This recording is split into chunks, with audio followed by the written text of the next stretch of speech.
Ok, vamos a continuar señalando los puntos más importantes en materia de los presupuestos de la responsabilidad civil. En este video vamos a tratar el factor de atribución, ¿sí? Y vamos a avanzar sobre algunos aspectos que hay que tener en cuenta. Vamos rápido, ya sabemos que el factor es el motivo por el cual se trasladan las consecuencias económicas del daño sufrido por una persona al patrimonio de otra y nos aporta el fundamento de la responsabilidad.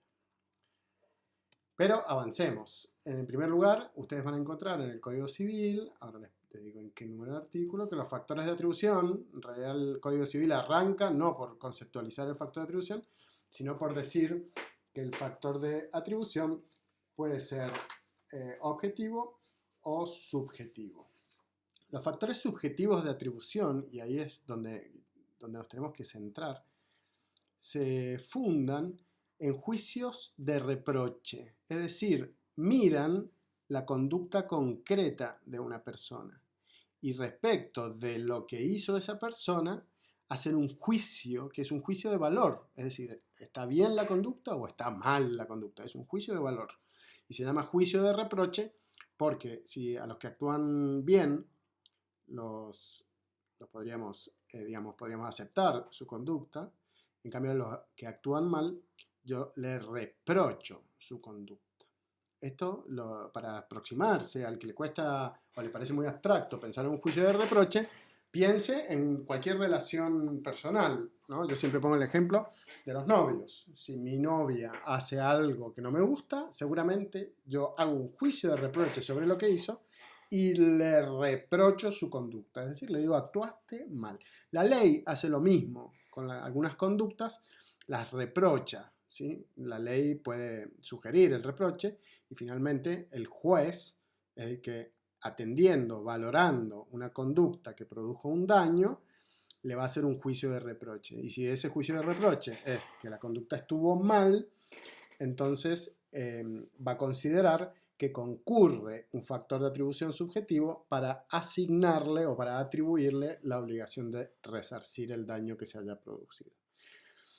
El juicio de reproche es común a los dos factores de atribución que manejamos, tanto la culpa como el dolo, que son esencialmente distintos, pero resultan ser dos especies del mismo género, es decir, son dos especies de factor subjetivo de atribución.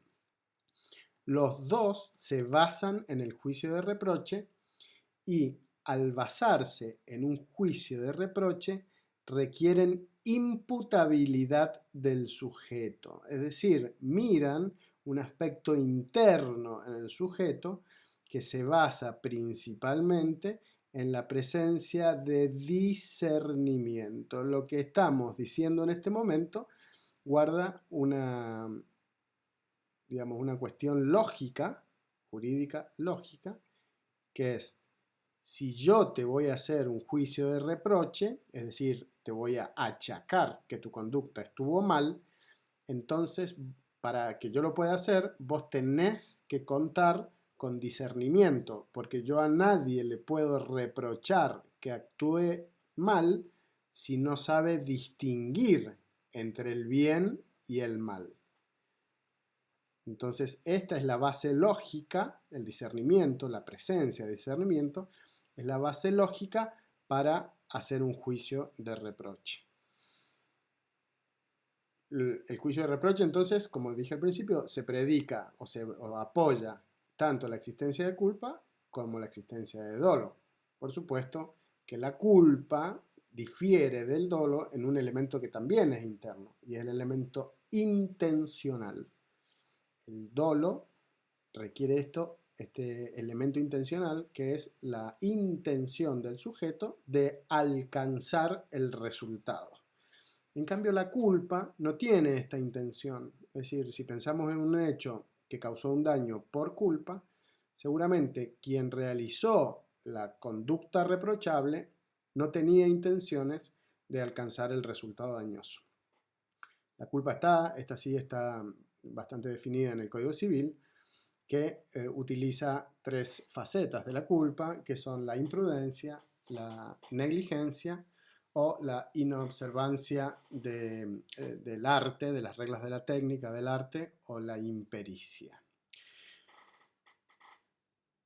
En materia de culpa, lo que podemos agregar es las formas de apreciarla, porque cuando nosotros reprochamos una conducta, evidentemente para decir que alguien actuó mal, tengo que tomar como referencia algún modelo de conducta. Supongamos, la forma de conducir un vehículo diligentemente es un modelo abstracto, ¿no? Todos podemos pensar a esa persona que agarra el volante del lugar que lo tiene que agarrar, que presta atención, que sabe cómo poner los cambios, que utiliza bien los pies para el freno, que se conduce a una velocidad razonable. Todo este modelo abstracto de conducta nos sirve como modelo para después una conducta concreta, compararla.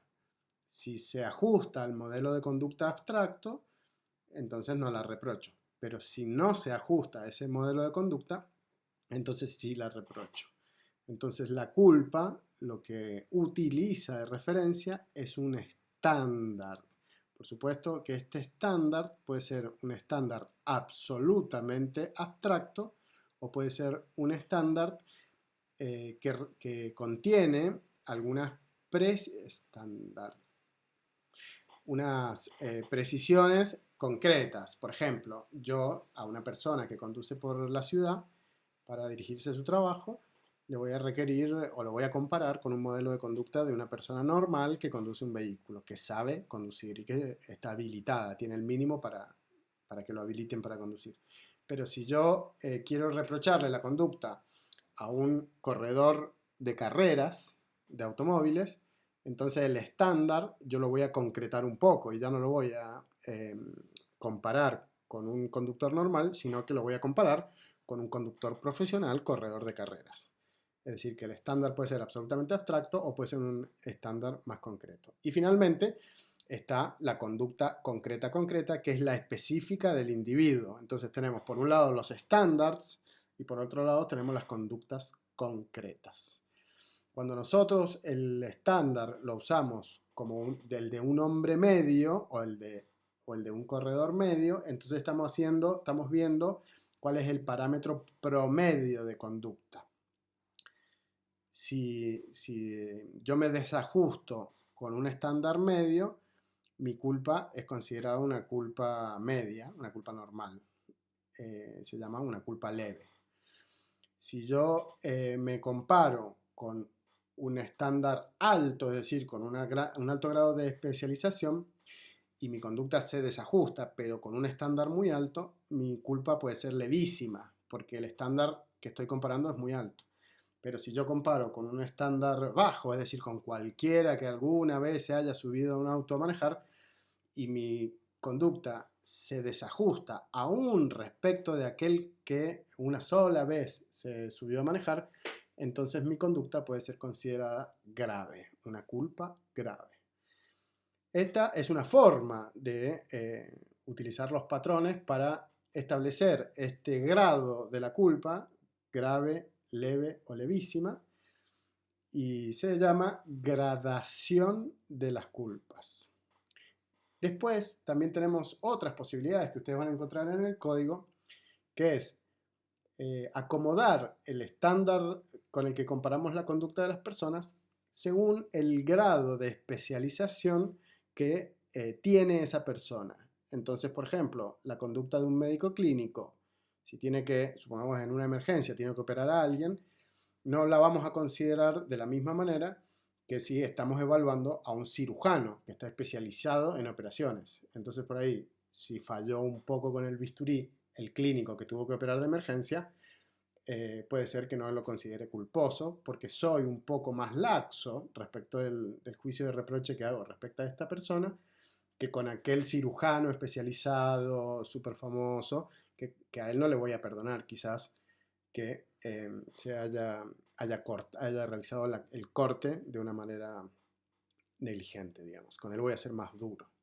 Eso lo van a encontrar en el Código Civil cuando el Código Civil dice que según el grado de especialización o el grado de experiencia o el grado de exigencia que tiene un rol determinado, va a ser la forma en el que vamos a analizar o en el que vamos a realizar ese juicio de reproche.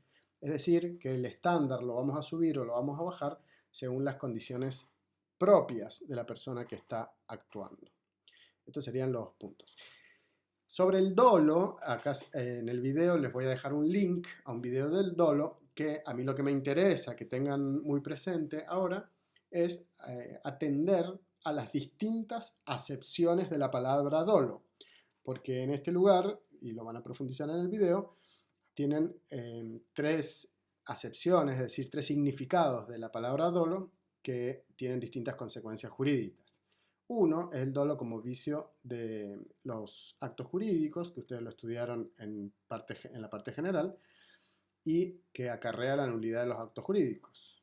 Otra acepción de dolo es el dolo del que solemos hablar en la responsabilidad extracontractual, que es la intención de dañar.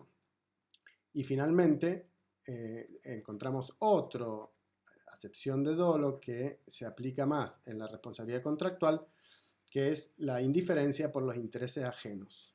La característica propia del vicio de la voluntad, o sea, del dolo como vicio de la voluntad, es el engaño o la aserción de lo falso como verdadero o la disimulación de lo verdadero. Ese es el dolo engaño que produce la nulidad del acto jurídico.